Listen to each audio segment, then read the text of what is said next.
Hi there, everyone, and happy new moon. I'm Laura Cornell of Divine Feminine Yoga, and welcome to my new home. I just moved here by surprise a little over a month ago, and at the end of this very short video, I want to show you the most important chair in the home, which is where I meditate. But first, I wanted to give a quick tip on a question that I get asked a lot. I get asked very frequently by many different clients, Laura, I feel too busy.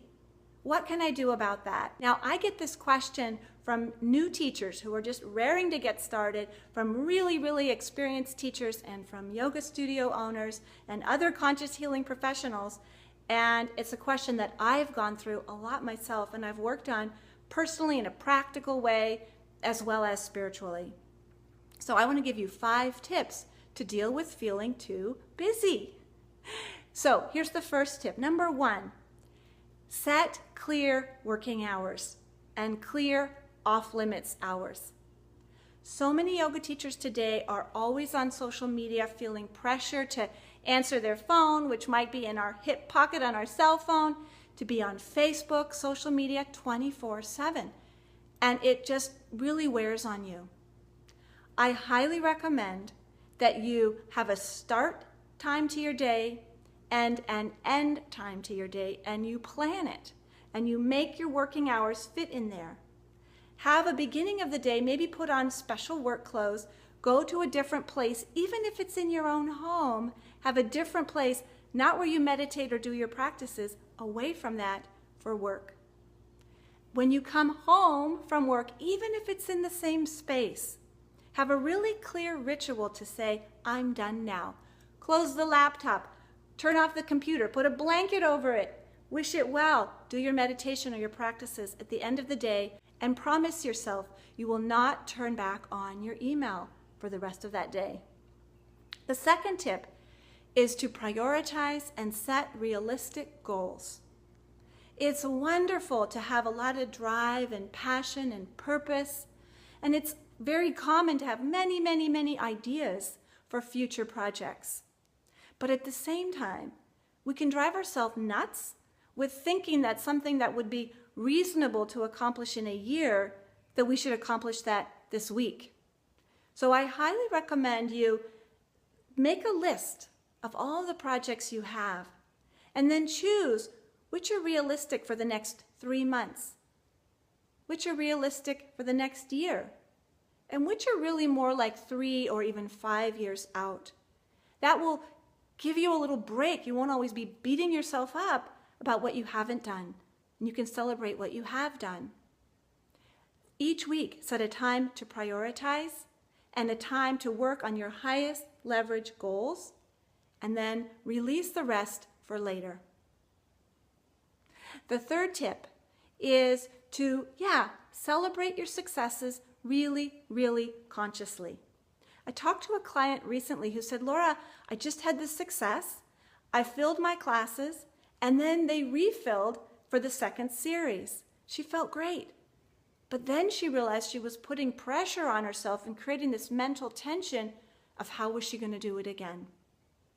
So here's the tip. When you have accomplished something that you set out to do, take some time just to breathe it in and say, I did it.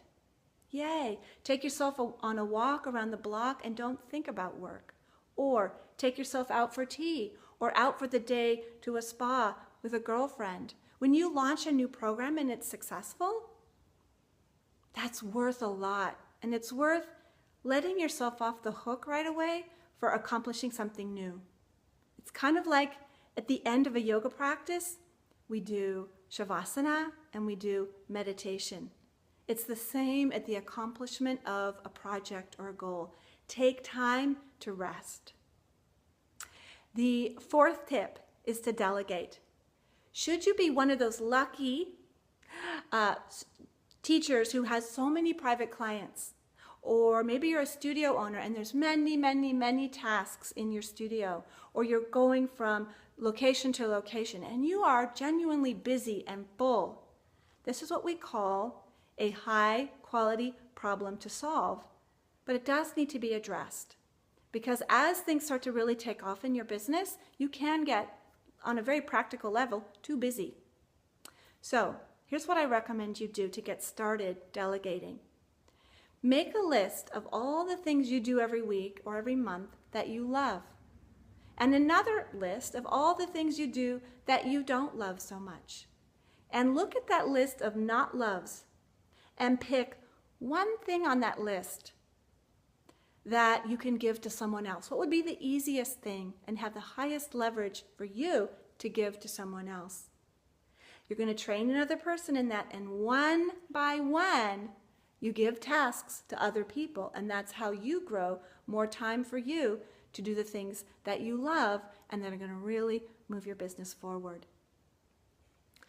The fifth tip about feeling too busy is really the deepest solution. And that is to absolutely take sacred time for yourself every single day. I highly recommend meditation twice a day. In the morning, so that you're diving deep into that pool of divine light and nourishing yourself with that. It's like taking a bath in it. And that will be something you bring with you to your students, to your clients, to your team members. Similarly, at the end of the day, take time for cleansing yourself on a soul level of all the impressions of the day. Let it all go. You have to sit down, and you might even feel heavy, and this memory of this might be bugging you. It's almost like a shower or a bath. Let it go. Let the impressions leave you until you can come back to that feeling of being light. So I want to show you where I meditate twice a day. Right down there, set of chairs. I sit in that one. I got a nice long time in the morning, and then also in the afternoon, or often it's in the evening, not the afternoon, for my second time. And so I'd love to hear what you do each day. What do you do each day to nourish your soul so that you come first? Because this is really the answer to feeling too busy, is to know that on a soul level, it's good that we're doing work, but the most important thing is our soul's growth. So I'd love for you to connect on Facebook. It's facebook.com/Divine Feminine Yoga. Go on over there and let me know what you do. Where's your chair? What do you do to really nourish the growth and the cleanliness and the liveliness of your soul? Until next time, namaste.